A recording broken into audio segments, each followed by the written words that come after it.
sun shines bright as it moves across my face. I feel the light and everything is in its place. Oh, I woke up feeling great. Today was made for me, and life is good the way it should, the way it was meant to be. And it's a beautiful day.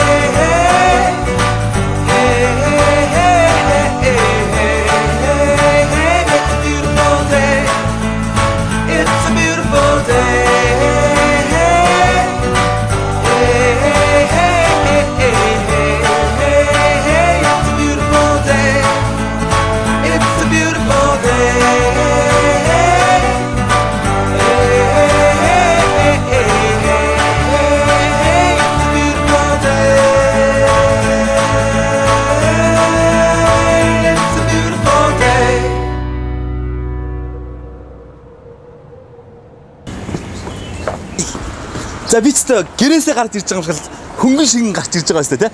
Бид хоёр Канадад ирчээд байна. Бид хоёр гэдэг маань найруулагч Чингүн Жав, Эрдэнэт өдрийн Нэмбаяр хоёр Канадын Торонтод ирсэн байна гэсэн үг шүү дээ. Яг ч ирсэн бэ гэх юм бол Чингүн Жав гэдэг энэ залуу кино хийсэн. Чингүн Жав гэдэг энэ залуу. Тэр нь баримтат кино, Алтны үнцэн гэдэг нэртэй баримтат кино. Энэ бол Хойд Америкийн Hot Dogs гэдэг Хойд Америкийн хамгийн том энэ кино фестивал Чингүн Жавын хийсэн, найруулсан энэ кино шалгарсан байгаа. Тэгээ бид хоёр яг Чингүн Жавд кино фестивалд оролцож байгаа талаар, Монгол найруулагч анх удаа Hot Dogs кино фестивалд орж байгаа талаар, тэгээ манай бас шагнал авж байгаа талаар нь нэвтрүүлэг хийх гэж энд ирсэн байгаа. Бид хоёр ирээд онгоцны буудлаа шууд ирээд Holiday Inn гэдэг сүлжээ буудалд буусан байгаа. Тэгээд тэр буудал яагаад буусан бэ гэх юм бол Сөүлээс Инчоноос одоо юу Канада Торонто хүртэл бол ойролцоогоор 14 цаг нисдэг юм байна. 14 цаг нисэхээр бас жоохон ядардаг. Тийм учраас ер нь бол эренгүүтээ нэг аятайхан буудалд, аятайхан матрастай буудалд буугаад нэг сайхан дүүшинд орчих хэрэгтэй. Тэгээ сайхан сэргэлтээ авчих хэрэгтэй. Тэгэнгүүтээ гарсан. Яагаад гарсан бэ гэх юм бол 150 Канада доллар гэж байгаа. Тэгээд ийм одоо Guest House гэж нэрлэгдэж байгаа. Энэ бол яг манай нөө Holiday Inn буудлал ерөөсөө нэг блокийн цаана байгаа. $60 гэж интернет байгаа мөртлөө яг үнэнгээсээ туристад явхад өдрийн $100 авж ийн. Тэгээ нөө такс, макс, даатгал маатгал нэмэгддэг юм уу да яад юм. Тэгэл баахан бичиг баримт ингээд бүгэлж байгаа л юу яагаал майгаал өгд юм бэлээ. Тэгээ ийм машин авцсан байгаа. Хамгийн гоё нь шүү дээ. Энд ийм цагаан цамц байна. Энд та янзын гоё инхөө тавьсан байгаа. Та нар хараарай. Өнөө орооны хүндэтгэлийн арга хэмжээнд манай Чингүн Жав өмсөх цагаан цамц. Эрүүл амьдралын энгийн нууц лавша брэнд гэсэн. Мундаг цагаан цамц. Энд чинь бас айл хэзээний нандинаад хийцээ. За, эхлэл нэг иймэрхүү. Одоо яг нэвтрүүлэг эхэлж байгаа гэж та бүхэн ойлгож болно. Аз жаргалтай аялал 90-с үргэлжлэж байна. За, тэгээ энэ манай Guest House-оор цөмөрөө оръё. Иймэрхүү Guest House-ос ямархуу байдгийг та бүхэн сонирхолтой байж магадгүй л дээ. За, явцгаая. 150 жилийн түүхтэй байшин гэсэн. Тэгээд шатны огцсон. Би ямар архитаар зэрэглэв шинэ оператор өчигдөр шин ийшээ хамраараад доошоол уруудаж байгаа л харагдсан шүү. Зөвөр зарим нэг хүмүүст хоолоод хэлэхэд те. За шат жоохон дэше өксвэрээ нилээ өксөр. Бид 3 давхарт байгаа. Тэгээд энэ давхартаа нэг хідэн юу гэдэг юм бэ нэг 5 өрөө байд юм уу? Да гэж би бодсон. 5 6 өрөөтэй. Тэгээ ингээд зурсан зургууд да эзэн зурд юм бэл. За тийш л. За манай өрөө рүү орцгоё. За энэ бол миний ор. Матрас тасарха. Тэр Чингүний ор. Тэр Чингүний ор. Гэтэ миний өмд цамс төр зур тэнд зүгээр байж байгаа. Миний өөрөгч зүгээр тэнд төр зүгээр төр зуртай байж байгаа. Тэг яг үнэндээ бол энэ Чингүний ор, энэ миний ор. Яагаад ингэсэн бэ гэх юм бол энэ юм бэлээ. $54 төлөөд нэг хүн орж олно гэж байгаа байхгүй. Тэгээ $54-ын өрөө гэсэн үг л дээ. Тэгээ нэг хүн орж олно. Тэгээ хоёр хүн болох юм бол 54 дээр 17 нэмээд өгчих гэх юм бол энэ ийм диван шиг юм байгаа. Тэрэн дээр нунтж олно гэсэн. Тэнгүүд нь хоёулаа орж ирэнгүүтээ хороод юм байгаа сте. Маагаал ороодчих. Би маагаал гэсэн чингүү. Маагаал гэсэн би баах дийлэгдэ. Тэнгүүтээ ах ишигээ ах тийшээгээ тэгэл иймэрхүү байдалтай чинь өрөөндөө Батрум 0-ийн өрөө бол ариун цэврийн өрөө бол байхгүй. Тэр бол нэг гадуур хооллоод нэг яваад байдгүй шүү дээ. Тэгээ Монголоос ийм яг сайхан үндснийхөө үйлдвэрлэлийн гоминг аваа гарцсан байгаа. Тэгэл тушонк мөшонк энтрээс авчин. Тэгээ нэгэнд хил мах авчин. Тэгээ сайхан гоминтэй шүл хийгээл идчихнэ.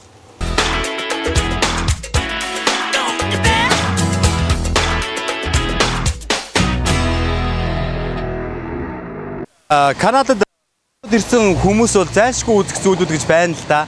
Одоо СН самхгаас эхлээл тэгээд нэг зайлшгүй үзэх нэг хэдхэн газрууд байгаа. Түүний дотор бол энэ Каза Лома гэдэг энэ цайз те байшин барилга хаус ч юм уу өөрсдийнхоороо л ойлго. Миний бодоор бол нэг юм цайз байна. Та бүхэн бас энийг хараад нилээ эртний цайз байх гэж бодож иж магадгүй. Гэхдээ энэ юм байна. 1800-аад оны үед нөө цахилгаан үүссэн чинь тог. Тэгээд тог үүссэн чинь нэг нөхөр хүмүүс их тэр тогноос их болгоомжлж ирсэн юм байна л да. Шал хэрэггүй зүйл аюултай гэдэг. Тэгсэн чинь нэг нөхөр тэр 1800-аад оны үед сүүлээр тэр нэг юм цахилгаан станцны юм жижигхэн цахилгаан станцны компани байгуулад тэгээд нөгөө тогоо айлуудад зараад тэгээд хүмүүс хүн төрөлхтөн ерөнхийдөө цахилгааныг хэрэгж эхэлж исэн тэр үед л тэр залуу одоо Канадын Торонто хотыг тэр чигээр нь тогоор хангаад тэгээд Канадын хамгийн баян хүн болсон гэж байгаа байхгүй. Тэгээд энэ ингээ харахад эртний цайз шиг мөртлөө энэ цайзыг 1914 онд барьсан гинэ. Би яг тийг сонсчихсан тэр үнэн баг. 1914 онд барьсан. Одоо бол музей болсон. Тэгээд тэр 10 хэдэн онд ч юм дээ 1900 тэр оны ихэнх үед юм уу да тий. Английн хатан маань нэрийг нэг сэлэм ингээл загалмайлдаг штэ. Нөгөөх нь ингээл сүгдөө суудсан. Гал. Тэгээд Английн хатан ханаас загалмайлаад одоо тэр нэг баатар цолоорч өргөмжилж байгаа юм уу те. Манайхаар л хунтайч ч юм уу юу ч юм. Тиймэрхүү цол аваад тэгээд нөгөөд чинь цолтой болцохороо мөнгөтэй болцсон баян нөхөр юу хийх вэ? Би нэг одоо баатар цол авцсан хүн байна. Одоо би нэг цайзтай болёо гэдэг ингээд цайз барьсан. Тэгээ одоо бол Торонтод ирсэн хүн болгон зөөлчд болгон энийг үзэх ёстой зүйлсийн нэг жагсаалтанд орцсон байгаа. Тэгээд нөгөө нэг автобусныхын буудал бүр тэр доор байд юм байна. Тэшээгээ нэг 5-6 минут алхаж ирлээ. Над шиг юм бүдүүн алхах гэдэг бол үнэхээр хэцүү байна.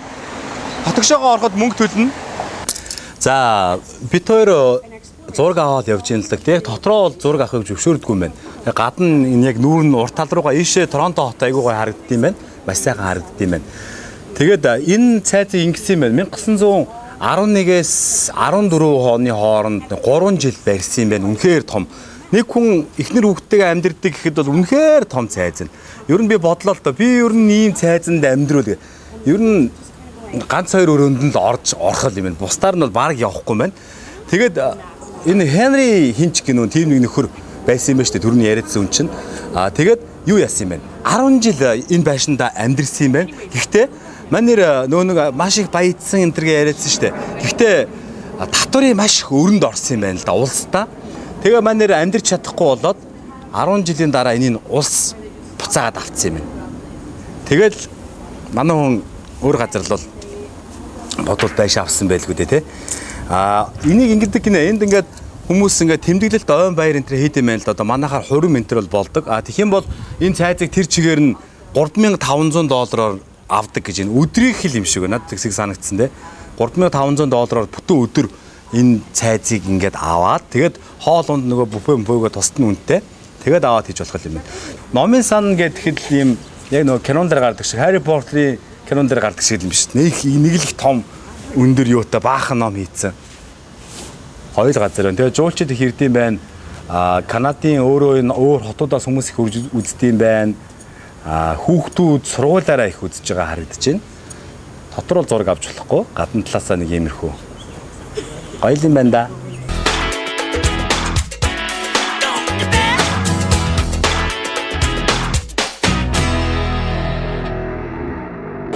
За эрхэм үзэгчтэй бид нар яг одоо Хотокс энэ кино фестивал болж байгаа. Тэгээд энэ найруулагч нар тэгээд киноны уран бүтээлчид одоо яг халуун яриа өрнүүлээр сууж чинь. Тэгээд киногоо яаж борлуулах уу, яах вэ, ийх үү, дараа чи ямар уран бүтээл хийх үү гэж энэ хүмүүс нь хоорондоо ингээд цаг аваад мэйлээр харилцаж байгаа. Тэгээд цаг аваад хоорондоо энэ уулзаж байгаа. Энэ бол одоо ерөнхийдөө бол мэдээллийн төвн гэж ойлгож байна. Тэгээд алтны үнцэн киног хийсэн одоо Монголын алдарт найруулагч гэж сүүлийн үед их нэрлэгдээд байгаа Чингүн Жав гэдэг залуу байгаа. Битүүрийг чацаа мань нэр алтны үнцэн гэдэг баримтат кино хийгээд тэгээд энэ Hot Dogs гэдэг энэ Хойд Америкийн хамгийн том баримтат киноны фестивал мань нэрийн кино шалгараад тэгээд би одоо энэ киноныхын талаар болон энэ фестивалд оролцож байгаа талаар бас нэг цухасгаан ч гэсэн хүмүүстээ үзүүлчихийгээд Чингүнийг дагаад заримдаа дагуулад ерөнхийдөө дагаад явж байна. За тэгээд Чингүн битүүр одоо яг Hot Dogs-ийн энэ кино фестивал маань 4 сарын 26-наас 5 сарын 6-ны хооронд явагдаж байгаа. Тэгээд Чингүний хийсэн алтны үнцэн гэдэг энэ кино яг фестивалийн төгсгөл кино театруудад гарч байгаа болохоор битүүр бас их бэлгшээгээд байгаа. Сүүлд нь те юмны хойно юмудаа гаргана гэж хамгийн сайн бүтээлүүдэл хойно гаргадаг болов гэж би боддоо штэ. Тэгээд энэ Hot Dogs фестивалд бол ингээд маш олон орны дэлхийн 30 гаруй орноос киноны уран бүтээлчнэр ирж оролцож байгаа. Тэгээд хүмүүс ингээд киноныхаа DVD те CD өөрсдөө хийсэн уран бүтээл цааш тийгж байгаа киноны зохиол энэ төр хөрөнгө оруулагч нар энэ дэр бол маш их ирдэг юм байна да. Маш их кино сонирхдаг. Тэгээд түндээ хөрөнгө мөнгө зарцуулдаг. Тэргээрээ бас бизнес хийдэг мөнгөтэй хүмүүс маш их ирдэг юм байна. Тэгээд ер нь хүмүүс энд ирж байгаа одоо ингээд киноны уран бүтээлч нар бол яг битүүр шиг яг нэг кинотой нөгөө нэг ганц морь уралдаанч гэдэг шиг те нөгөө морь хондооч ундаг тэгээд уралдаандаач ундаг бүр даншигтч ундаг гэдэг шиг тэр шиг битүүр шиг ганц кинотой ирсэн уран бүтээлч тун ховор. За тэгээд Hot Dogs гэдэг энэ кино фестивалд маань 2000 гаруй баримтат киноноос нэг 100 гаруй баримтат одоо жишээлбэл хамгийн шилдэг гэсэн кинонууд шалгарч ирж байгаа. Тэгээд Чингүн гэд яриад байгаа залуу чи энэ шүү дээ. Энэ нэг хаанхын Америк их гэсэн ба Сан Францискогоос ирсэн залуу гэсэн яриа сууж байгаа залуу кино найруулагч мэргэжилтэй залуутай цаг аваад Америкийн зах зээлд кино яаж хийх вэ? Кинога яаж гаргах вэ талаар ярилцж байгаа шиг байна. За би тойрч очиод за ямар ч гэсэн гайгүй яриа хэлцэл хүрх шиг боллоо да. Бас болов. Одоо ингэсгээд явах байлаа. Надад хэдэн хүмүүстэй уулзах хэрэгтэй. Тэгээд түүний өмнөөс явах. Хэдэн хүмүүстэй уулзах хэрэгтэй. Тэгээд тэрний өмнө явъя гинэ.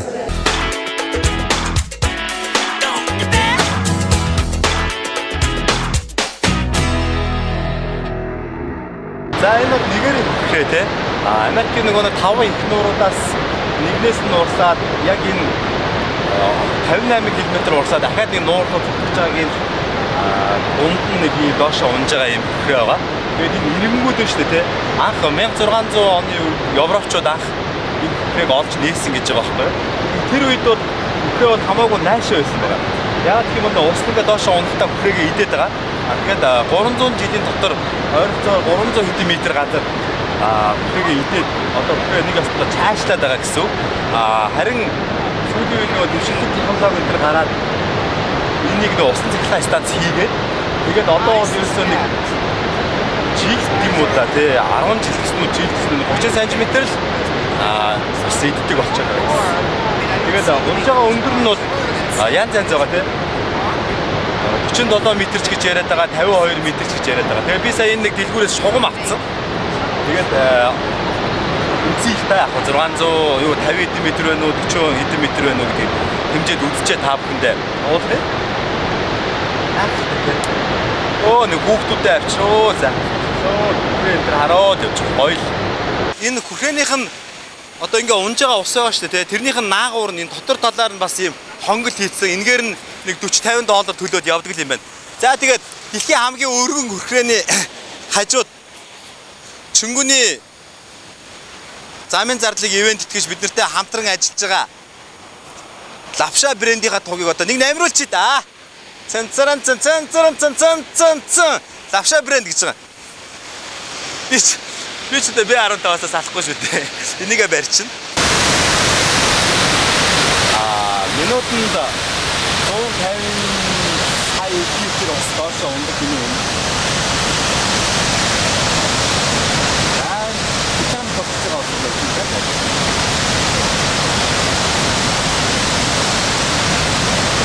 За, өстой нэг онцгүй юм болоод байгаа юу гэх юм бол түрүүн бас хэлсэн бах те. нөгөө микрофон байхгүй болсон. Тэгээ камерныхаа шууд микрофоноор аваад байгаа гэд. Тэгээд бид хоёр нөгөө нэг машин түрээслээд явж байгаа. Машин түрээслээд явхад ер нь бол хүмүүс бас нэг зүйлийг анхаарах хэрэгтэй. Ийш тийш явхад машин бол түрээслээд одоо явж болно.